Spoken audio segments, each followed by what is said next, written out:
Thanks for checking out this full build video. I'm going to share exactly how I built this vintage inspired wooden mini camper. It sleeps 3, has air conditioning and water, and weighs just 1,020 pounds. I began by building a simple 6 by 9 foot rectangle box. Each corner was glued and screwed together. I cut a groove the width of a saw blade on the long end of each board. That groove would hold an equally wide connecting flat dowel. Course after course, I painted on the glue and carefully fit each board onto the one below it. It took about a whole day to cut, groove, and assemble these boards to get our basic camper frame. I installed a temporary scrap board in each corner to help hold things together between clamping and assembling. The front and rear were kept lower to account for the future curved tops. To get the trailer under the box, I added spacers to the corners until it was high enough, then lowered it to the height needed to attach it to the trailer. At this point, I didn't know how to attach the box to the trailer, but I always trust that something will work out. First, I bolted the front to the forward trailer rail. That seemed most obvious. Then it hit me. I'll use 4x4s as an attachment point from the trailer to the wooden box. I thought, a 4x4 is basically the inner portion of a tree, and a 4-inch tree would be incredibly tough to break with a perpendicular force. They're much easier to split lengthwise. With that, these would be my beams to hold the box. Building this camper again, I'd probably use 3 of them. However, after 300 miles of towing, I've seen no signs of weakness.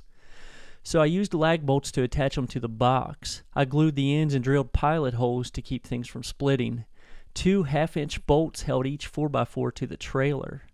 Later, the floor and floor supports would also serve as more attachment points from the trailer to the wood box. For easy waterproofing, I used a piece of coroplast to cover the 4x8 trailer section. Now that things were attached, I could begin carving the curved ends and framing the roof.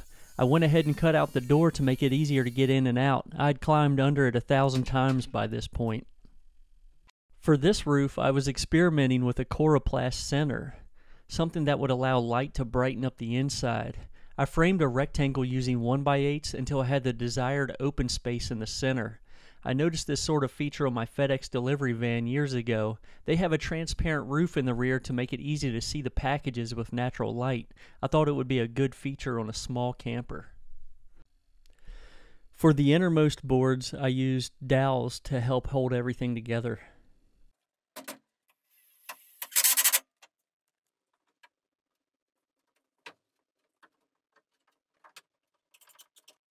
I thought I'd mount the water tank above the coroplast since I had the space from the 4x4 beams, so I padded it up with 1xs. I liked this spot, but it made the floor a little too high, so I later relocated the water tank to below the trailer frame in front of the axle. Here I'm cutting sheet metal to use as a fender/waterproofer for under the floor. This finishes up where the coroplast didn't extend to. I used sheet metal screws and Sikaflex to attach the metal to the bottom side of the OSB, then finished screwing down the OSB to the floor framing.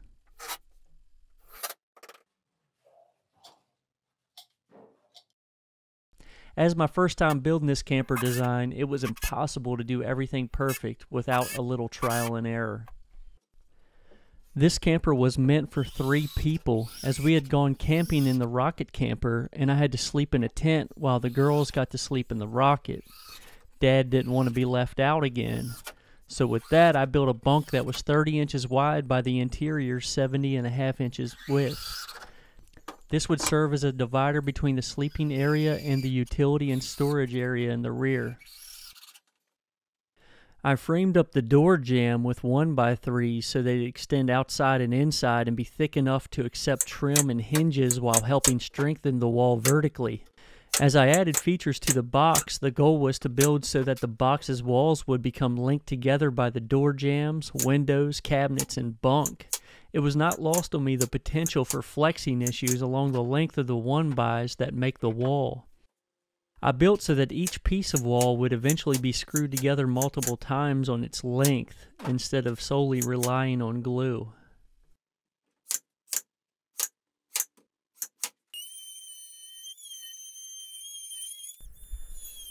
The rear door jamb was built for a door that sat flush with the rear wall. On the hinge side, I used a piece of oak to make it extra sturdy.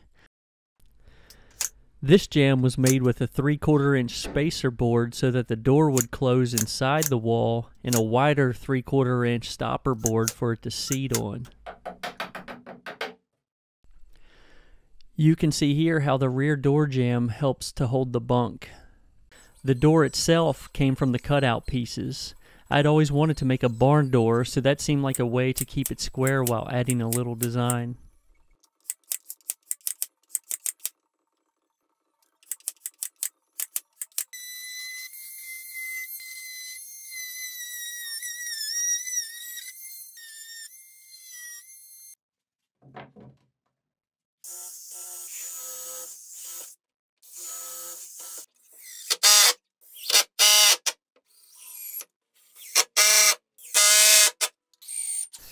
I was really pleased with the initial operation of the door. I thought it would sag way more than that. Here I'm adding some trim so it closes flush with the wall. As that dried, I got to work on the water tank. I purchased a used water tank from a pop-up camper. I mounted it using the bracket that came with it and 2 pieces of galvanized angle that I cut to length. Its fill location would go in this spot. I cut a hole for a step into the camper and plumbed from the tank to here. Later, I'd fashion a foam rubber cap and install it.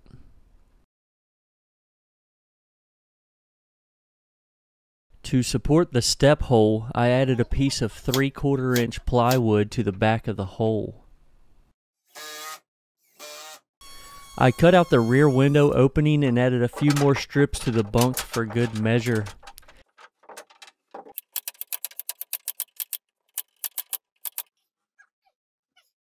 It took quite a while to decide on the size and location of the windows. I had to feel it in my gut before I settled on their location. Once cut out, there was no going back. Most of the time I'll build what I can comprehend until I hit a wall. For finishing the roof, I had to work on other things for a while until the solution came. I knew the materials I wanted to use, but I didn't know how they would fit together, though I trust the answer is on the way. I decided to install 4 roof supports, kinda like joists or beams. They'd keep the roof from sagging and still allow the light from the coroplast sheet to shine in.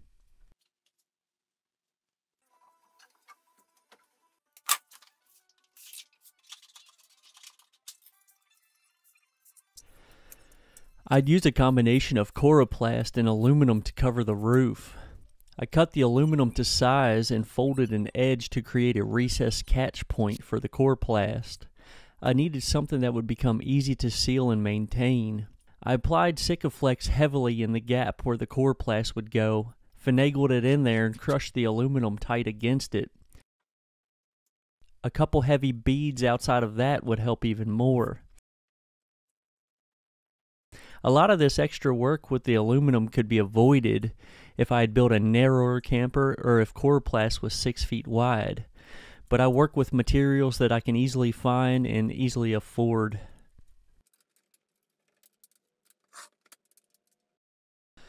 Probably the most unsettled part of this build was how to cover the curved ends. Here I'm following the curve with cross members and covering it with metal. A couple quick dovetail cuts and a few bricks for weight until the Sikaflex cures, and that was it for the base roof waterproofing. The same technique was used front and rear.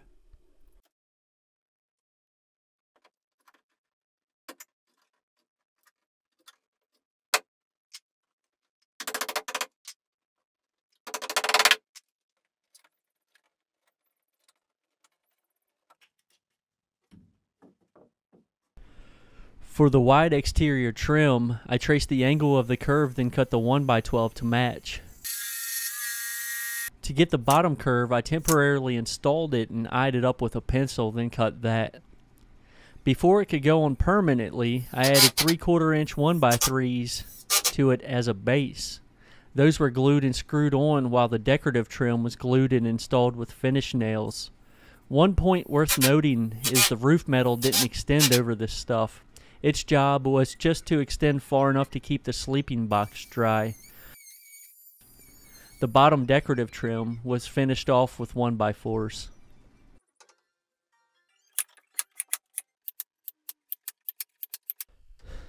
Finishing off the decorative trim front and rear, I installed 1x2s horizontally at the bottom of the roof metal and vertically along each corner. This would cover the gap where the walls met. For the air conditioner, I cut a hole in the dividing 1/4-inch plywood and beefed up the opening with a 1/2-inch cutout piece of plywood. Some 2x3s were used to support the cross member that the AC would rest on. I used a metal strap along the top of the AC to keep it from tilting back. After that, I cut some sheet metal and fashioned a duct to vent the warm air down through the bottom of the camper. The idea to try this, as all of my builds are experiments, came from a strong desire to not have a window unit AC poking out the side and ruining the exterior look. In time and with use, we found that this AC position worked great. Later, I'd go on to cover it in wood just for the aesthetic appeal. Finishing up that gap between the trailer and the rear wall, as this camper is 9 feet long, I started with a couple strips to support a storage floor. I installed Coroplast first, then 1/4-inch plywood to keep it light. More 1/4-inch was used to cover the OSB for a nice look, and I made a small shelf on the left side. The right side was kept as big as possible so that a cooler could fit in it easily. As my body was in the way of the camera, there was no point in filming much of this process. Installing the veneer wood strips was a process of trial and error. I wanted this camper to have the appearance of all wood, so I needed to hide the curved ends of the metal roof. I came up with using thin strips of lumber. First failing using pine, as it would break too often while bending, I settled on using fir. Its extremely straight grain didn't mind bending at all. The table saw work at this step was brutal. It was hours and hours of slicing these thin strips. Again, I used Sikaflex 221 to adhere them. Some shims and bricks for weight and a couple days to cure seemed to do the trick.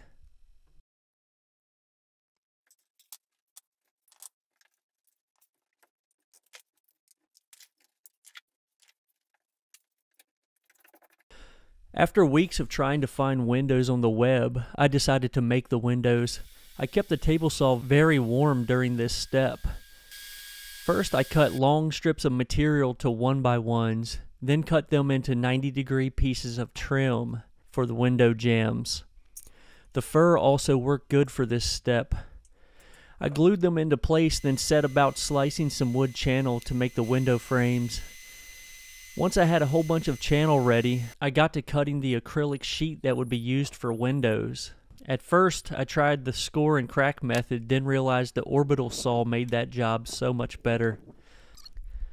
Now, with channel and cut acrylic, I caulked the channel on the acrylic, making sure to use enough that it would overflow out of the channel once pressed in. Once this cured, I had a window.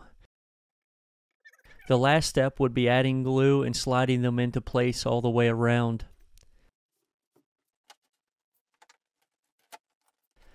The forward side windows were traditional in that the top was glued solid while the bottom could slide in the jamb, allowing for ventilation by propping a window open. Inside, I trimmed the windows with 1/4-inch trim cut from the table saw as well. To build the door, I began by slicing down 1x6s to 1/2 inch thick. Once I had those to the length needed, I glued them together. I found some hinges that would wrap around the jamb without looking too funky, installed those, and finished the jamb stops. I cut the window opening and made a piece of trim for looks, and for a recessed seat for the window I'd add later.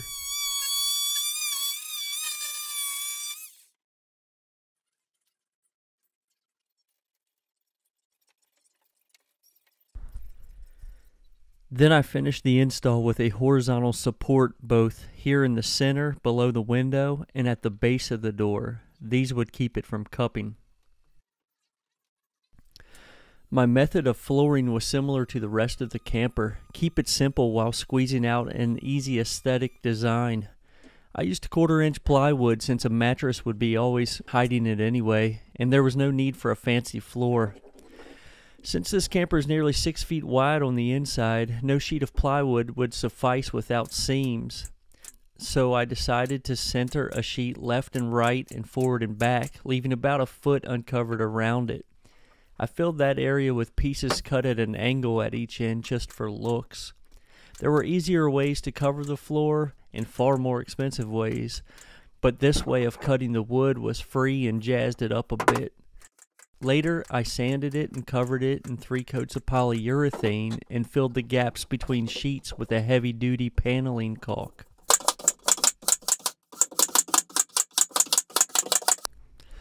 Interior storage came by way of a couple super basic cabinets. With some 3/4-inch scraps that I sliced down, I framed out the top hanging cabinet, slapped some hinges on it, and used a little bit of that extra floor plywood for the doors. I fashioned up a spinning cabinet lock and called that one done. The lower cabinet was an experiment due to how it would open. Since there'd be a mattress there, I decided to make it look like it may swing open, but rather fold down from the top for access to avoid the mattress making it obsolete. I installed a lower hinged support and made a panel door using more 1/4-inch plywood and some 2-inch trim. At a quick glance, it looks like there's 4 doors to open, and that was the effect I hoped for. I finished it off with a locking plug whittled from a scrap piece of wood. Pull the plug and it opens, reinstall it, and the door's locked. On the other side of the cabin, I made a quick open shelf. It's a place to store a cell phone or a snack for the evening. Using just 3 pieces of lumber, I made a 1-step ladder to help a little one climb into the bunk. It was glued to the wall and screwed from the outside of the camper, making it very sturdy. I needed a threshold for the curved veneer on the roof. When the idea finally came of how to do it, I cut a plastic strip and installed it with Sikaflex and lots of weight. This finished the wood to coroplast to metal transition nicely.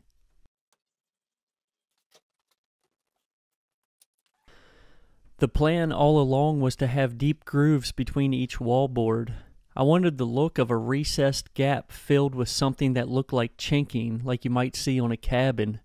To achieve this, I set about painstakingly carving a slight groove into the top side of each wallboard, leaving the bottom side of the one above it alone. This allowed for a natural overlap and would help with water runoff. In hindsight, I would have just cut this edge with the table saw. It would have made this process so much faster. Hindsight is 20/20. By the time I build 20 of these, I'll have it mastered. After carving the grooves, I sanded them, then began the awful task of sanding the whole camper.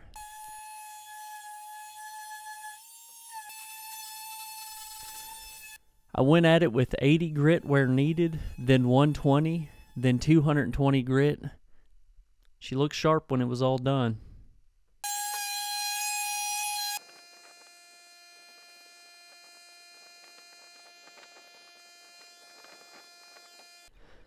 Then it came time to fill those gaps. I went with my trusty Sikaflex 221. I've heard that they since upgraded it to 521, which is more UV resistant and a lot more expensive.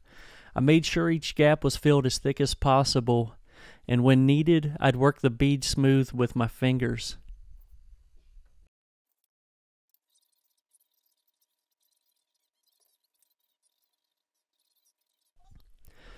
In preparation for finishing the wood, I wiped the entire camper down with mineral spirits. That was part of the instructions on the wood conditioner.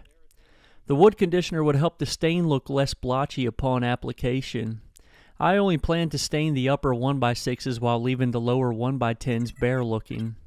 However, I got lucky when I accidentally found out that the wood conditioner would slightly richen the look of the bare wood enough that I'd not need to color it with stain to get the look I wanted.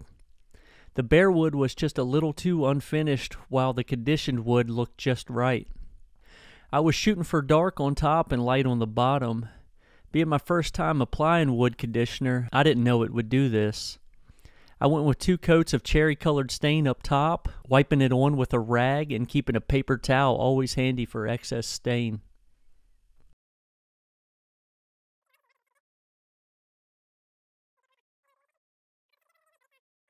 To waterproof the walls, I went with the standard Thompson's Clear formula. A few years earlier, I built a little wooden camper and treated it with Thompson's. It held up so well that I just stuck with what I knew. It seemed wise. With that, I heavily brushed on a coat of Clear Thompson's.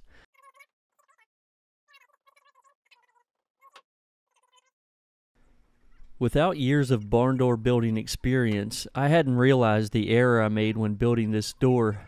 Sure, I lucked into it working well, but the hinges and trim could have been arranged better. I decided to move forward and add some trim to help the door look a little more symmetrical. The hinges on these doors are supposed to be like this. They get mounted over the top of the trim, it seems. So we live and we learn. Now has like a more symmetrical look. This trailer, unsurprisingly, was a little heavy in the back. I decided to make a tongue rack to help solve that.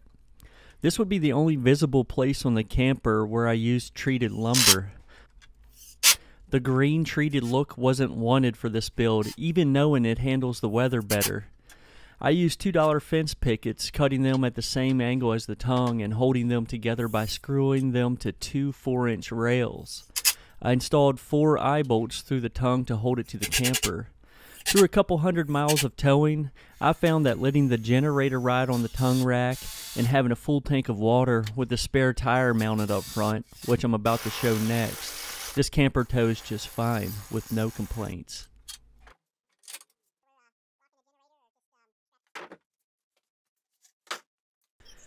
Keeping with my strategy of trying to not have long spans of wall lumber unsupported, I built the tire rack on the front to both tie these wall boards together and to add weight to the front. Simply using a 2x6, I took a measurement off the spare's rim and began whittling out of the basic dips in the rim. It took a while and was a bit more than I expected, but looked great once done. I sanded the wall where it would be mounted, applied glue, and went inside to send screws through the wall and out into the tire mount, noting that the bolts to hold the tire had to be sent through first. I like it. These veneer pieces obviously had tiny gaps in them. I chose a heavy-duty dark brown caulk capable of handling heat and applied 3 coats of it. The reason for this was the caulk would shrink after application, and I wanted it as flush with the roof as possible to help the rain find its way off the roof easier. The third application was more or less one to fill in the low spots or spots where it looked like water might seep through. I did use a Dremel to work the caulk seams a bit to make them look prettier. Overall, I like the way these vertical strips look, but if I built this camper again, I'd make these veneer pieces horizontal so they could handle the weather better. Before painting the roof, I added these 4 strips of treated lumber. They were ripped down to about 3/4 inch by 1.5 inches wide. Their purpose wasn't really for anything but to give support to the aluminum flashing. The Sikaflex didn't adhere to it as perfectly as I wanted. A couple spots were floating, you could say. These would hold it down better and keep it from moving anymore and coming loose. I probably needed to clean the aluminum better than just wiping it off before applying the Sikaflex. I suppose some light cargo could ride up there if absolutely needed, though I wouldn't recommend it. On the next build, I'd also go with a heavier gauge metal. Here I'm painting the roof with a white acrylic roof paint. I painted 3 coats.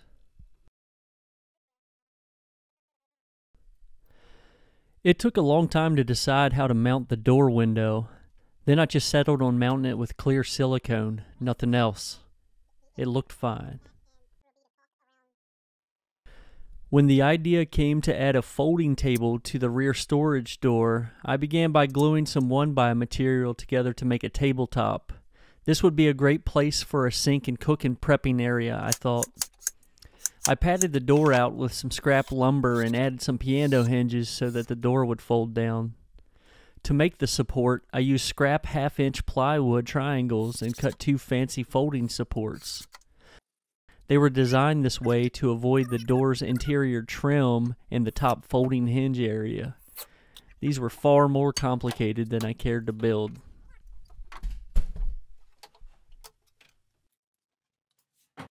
I ripped down some 1x material and added lower trim well after I'd installed the other trim, developing on the fly.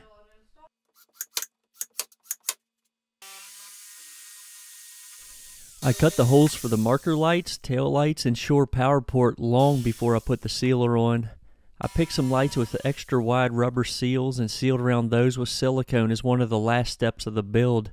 Inside the camper, I sealed around the lights as well, just in case any water made it in from the outside. I thought a rustic porch light would work good for this style of build, so I found this one online and slapped it on. First, I drilled a couple shallow holes for the backside of the mounting plate so that it would mount flush. Then I drilled the wire pass-through hole. Once I had it wired up, I filled the hole with an almond-colored caulk and ran a bead of silicone around the rim of the light against the trailer wall. For the interior lighting, I chose to run these string bulbs. They'd allow for a campy look in the interior, and luckily their yellow glow enhanced the interior's unfinished wood, making for a really welcoming vibe. I installed them by nailing in heavy staples and then sliding the light's built-in clips on the staples. I did my best to keep them symmetrical side to side and front to back. Once those were installed, I ran clear-coated lamp wire down the wall and through PVC conduit that I'd installed from this point, under the floor, and up into the rear storage area where the power center would be located. To finish off the interior power, I cut a couple wood supports to hold the sleeping area's small surge protector. I ran its wires to the rear to be connected to the main surge protector and glued the trim into place. I'm no electrician, so I fall back on using equipment already designed and approved for safety, like these surge protectors. In the storage area, I mounted a surge protector to one of the air conditioner's supporting 2x4s. The interior lights, porch light, air conditioner, the water pump's AC to DC converter, and the cabin surge protector are plugged into it with one receptacle remaining open for other use. I ended up adding a standard RV switch to the water pump circuit wired from that AC to DC converter. This keeps the pump from running continuously if there's no water in the tank while the camper is plugged in. Also, I ran 3/8-inch line from the tank to the pump under the floor of the camper, as you can see here. On the business end of the water line, I used a sink spray faucet for its ease of use. On this build, I decided against a hard install sink and went with this neat collapsible unit instead. It tucks away nicely.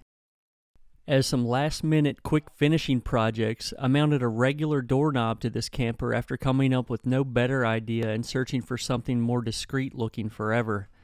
To do that, I just thickened the door with a block of wood and installed it as any other house door. I painted the knob brown and also painted the door hinges and rear door hinges brown too.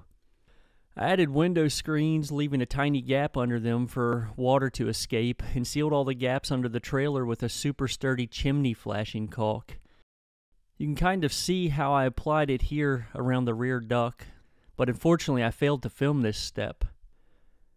I did treat any exposed wood underneath with Thompson's and had planned to treat the entire underneath with a bed liner type of spray, but the camper sold before I could do that. So here's how she turned out, all decorated and with mattresses. We took it camping twice before it sold and towed it about 300 miles. You may have noticed I covered the interior front and rear curved roof with burlap to keep the rustic feel of the camper. Interior design definitely isn't my thing, but I did give it an earnest try for this video. I plan to build another one just like it. It was a tremendously fun build, and I didn't want to see it go, but hey, these campers were hogging up all the space in the garage. How can I build another one if they're just sitting there in the way? I hope you enjoyed watching the build and that you'll consider sharing the video. It sure would be nice to be able to build more for both your entertainment and my peace of mind. See you in the next one. Thanks.